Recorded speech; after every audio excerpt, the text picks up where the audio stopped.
ಚನ್ನಪಟ್ಟಣ ಒಂದೇ ಅಲ್ಲ, ಕರ್ನಾಟಕದಲ್ಲಿ ಆದಂತಹ 3 ಉಪಚುನಾವಣೆಗಳಲ್ಲಿ ಕೂಡ ನಮ್ಮ ನಿರೀಕ್ಷೆ ಏನಿತ್ತು ಆ ನಿರೀಕ್ಷೆಗೆ ತಕ್ಕಂತೆಯೇ ಫಲಿತಾಂಶ ಬಂದಿದೆ. ನಮ್ಮ ಸರ್ಕಾರ, ನಮ್ಮ ಮುಖ್ಯಮಂತ್ರಿಗಳು, ಉಪಮುಖ್ಯಮಂತ್ರಿಗಳು ನಮ್ಮ ಕೊಟ್ಟಿರ್ತಕ್ಕಂಥ ಕಾರ್ಯಕ್ರಮಗಳು, ಯೋಜನೆಗಳು ಜನರ ಪರ, ಬಡವರ ಪರ, ರೈತರ ಪರ ಇರತಕ್ಕಂಥದ್ದನ್ನ ಜನ ಮೆಚ್ಚಿ ಇವತ್ತು ಬಿಜೆಪಿ ಅವರು ಇವತ್ತೇನು ಜಾತಿವಾದದ ರಾಜಕಾರಣ, ಕಮ್ಯುನಲ್ ಪಾಲಿಟಿಕ್ಸ್ ಮಾಡೋಕ್ಕೆ ಹೊರಟರು, ಅದಕ್ಕೆಲ್ಲದಕ್ಕೂ ಕೂಡ ಒಂದು ಬ್ರೇಕ್ ಹಾಕಿ ಇವತ್ತು ಜಾತ್ಯತೀತವಾದಂಥ, ಪ್ರಗತಿಪರವಾದಂಥ, ಜನಪರವಾದಂಥ ಸರ್ಕಾರಕ್ಕೆ ಒಂದು ಅಭೂತಪೂರ್ವಕವಾದಂಥ ಒಂದು ಮೆಸೇಜ್ ಕೊಟ್ಟಿದ್ದಾರೆ.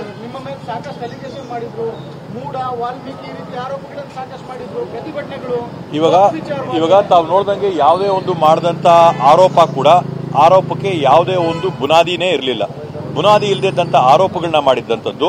ನಮ್ಮ ಸರ್ಕಾರ ಪಾರದರ್ಶಕವಾಗಿ ಮಾಡಿದಂಥ ಆರೋಪಗಳೆಲ್ಲವನ್ನೂ ಕೂಡ ತನಿಖೆ ಮಾಡ್ತಿನ್ನ ಕರ್ನಾಟಕ ರಾಜ್ಯದ 7 ಕೋಟಿ ಜನ ಒಪ್ಪಿ ಇವತ್ತು 3 ಕ್ಷೇತ್ರಗಳಲ್ಲಿ ನಾವು ಬರೀ ಬೆಂಗಳೂರು ಅಂದ್ರೆ ಒಂಥರ ಆಗ್ಬೋದು, ಅಥವಾ ಬರೀ ಎಲ್ಲೋದು ಉತ್ತರ ಕರ್ನಾಟಕದಲ್ಲಿ ಆದ್ರೆ ಒಂಥರ ಆಗ್ಬೋದು. ಇವತ್ತು ನಾವು 3 ಭಾಗದಲ್ಲಿ ನೋಡಿದೀವಿ. ಬೆಂಗಳೂರು ಸುತ್ತಮುತ್ತಲು ಇರತಕ್ಕಂಥ ಹಳೆ ಮೈಸೂರಲ್ಲಿ ನೋಡಿದೀವಿ ನಾವು. ಇವತ್ತು ಶಿಗ್ಗಾವಿ ಅಂತಂದ್ರೆ ಉತ್ತರ ಕರ್ನಾಟಕ, ಒಂದು ಮಧ್ಯ ಕರ್ನಾಟಕ ನಾವು ನೋಡಿದೀವಿ.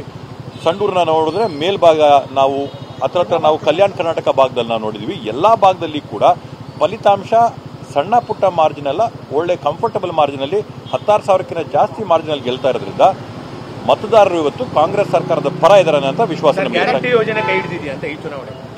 ಯೋಜನೆ ಕೈ ಹಿಡಿದಿದೆ, ಅಭಿವೃದ್ಧಿ ಕೈ ಹಿಡಿದಿದೆ. ನಮ್ಮ ಸರ್ಕಾರ ಪಾರದರ್ಶಕವಾಗಿ ಆಡಳಿತ ಮಾಡ್ತಾ ಇರ್ತಕ್ಕಂಥದ್ದು ನಮ್ಮ ಕೈ ಕಚ್ಚಿದೆ, ನಮ್ಮ ಕೈ ಹಿಡಿದಿದೆ. ಎಲ್ಲರೂ ಕೂಡ ಅನುಕೂಲ ಆಗ್ತಾ ಬರ್ತಾರೆ.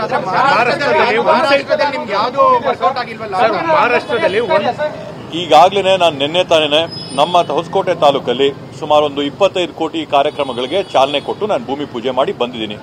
ಎಲ್ಲ ಕಡೆ ಕೂಡ ಅಭಿವೃದ್ಧಿ ಆಗ್ತಾ ಇದೆ. ನಮ್ಮ ಸರ್ಕಾರ ದಾಸೋಹಾನೂ ಮಾಡ್ತಾ ಇದೆ, ಕಾಯಕಾನೂ ಮಾಡ್ತಾ ಇದೆ. ಕರ್ನಾಟಕ ರಾಜ್ಯದ ಸಮಗ್ರವಾದಂತಹ ಅಭಿವೃದ್ಧಿ ನಾವು ಮಾಡ್ತೀವಿ. Thank you.